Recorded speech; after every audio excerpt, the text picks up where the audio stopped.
ফজরের সুন্নাতের পরে ফরজ নামাজের আগে এই একটি দোয়া পড়লে গোটা দুনিয়া আপনার সামনে নতি স্বীকার করবে। একটা চমৎকার গুরুত্বপূর্ণ একটি দোয়া। যখন ফজরের সুন্নাত পড়ে আপনি ফরজ নামাজটা পড়ার জন্য অপেক্ষা করবেন, সেই মুহূর্তে আপনি এই দোয়াটি পড়বেন। এই দোয়াটি পড়ার আগে প্রথমে আপনি 11 বার দুরূদ শরীফ পড়বেন। হাদিসে বর্ণিত যে কোনো দুরূদ শরীফ আপনি পড়তে পারেন।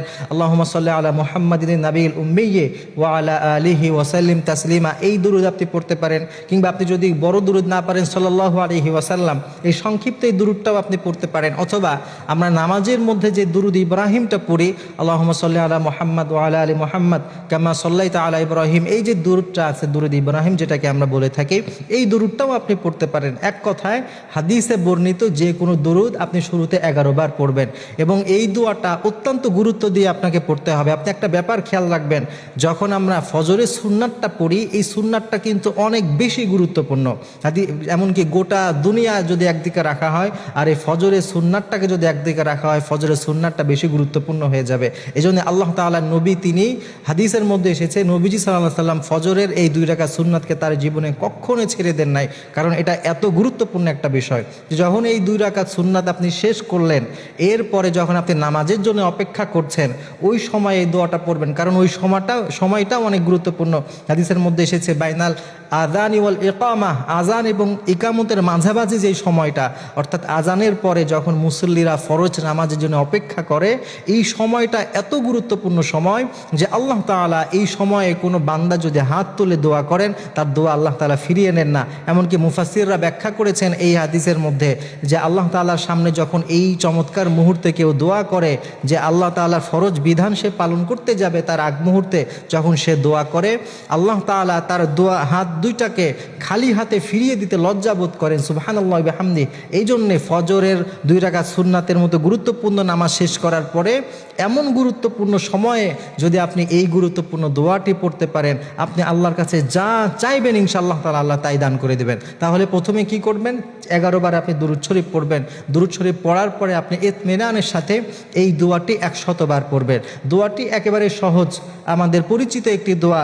আপনি পড়বেন যে লা ইলাহা ইল্লাল্লাহু ওয়াহদাহু লা শারীকা লাহু লাহুল মুলকু ওয়া লাহুল হামদ ইহয়ী ওয়া ইউমীত ওয়া হুয়া আলা কুল্লি শাইইন কাদির সুবহানাল্লাহি ওয়াল হামদুলিল্লাহ ওয়া লা ইলাহা ইল্লাল্লাহু আল্লাহু আকবার লা হাওলা ওয়া লা কুওয়াতা ইল্লা বিল্লাহ।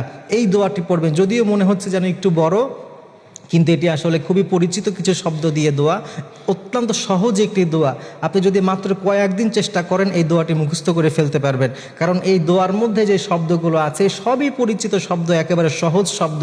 কয়েকদিন একটু কষ্ট করলে আপনি এই দোয়াটি মুখস্থ করে ফেলতে পারবেন। আপনি এই দোয়াটি প্রথমে 11 বার দুরূদ শরীফ পড়বেন, এরপরে এই দোয়াটি 100 বার পড়বেন।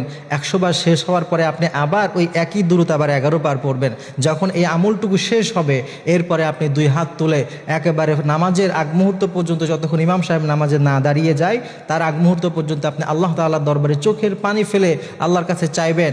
আমি 100% গ্যারান্টি দিয়ে বলতে পারি ইনশাআল্লাহ তাআলা ওই যেই দোয়া আপনি করবেন সেটাতে যদি আপনার কল্যাণ থেকে থাকে, অবশ্যই আল্লাহ তাআলা আপনার দোয়াটাকে কবুল করে নেবেন। প্রিয় ভাইয়েরা, কারণ এই মুহূর্তটা এত গুরুত্বপূর্ণ একটা সময়, এই সময় আল্লাহ তাআলা কখনো দোয়া ফিরিয়ে নেন না। এই দোয়াটি আমরা করব।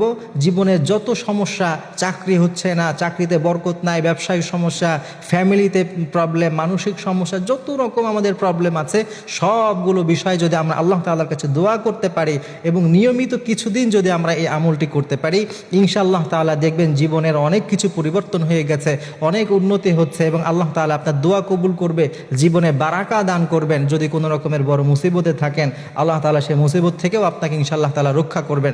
তাহলে এই আমলটি করবেন এবং এই দোয়াটা সহজ দোয়া মুখস্থ করবেন। আল্লাহ তাআলা দেখবেন আপনার সবগুলো দোয়াকে ইনশাআল্লাহ তাআলা যদি কল্যাণ থেকে থাকে ওই দোয়ায় কবুল করে নেবেন। আর যদি কখনো ওই দোয়াতে, যেই দোয়া আপনি করছেন সেটাতে যদি আপনার জন্য কল্যাণ না থাকে, আল্লাহ যদি ওই দোয়া কবুল নাও করেন, আখিরাতে এইটার জাযা এবং খায়ের আল্লাহ তাআলা আপনাকে দান করবেন।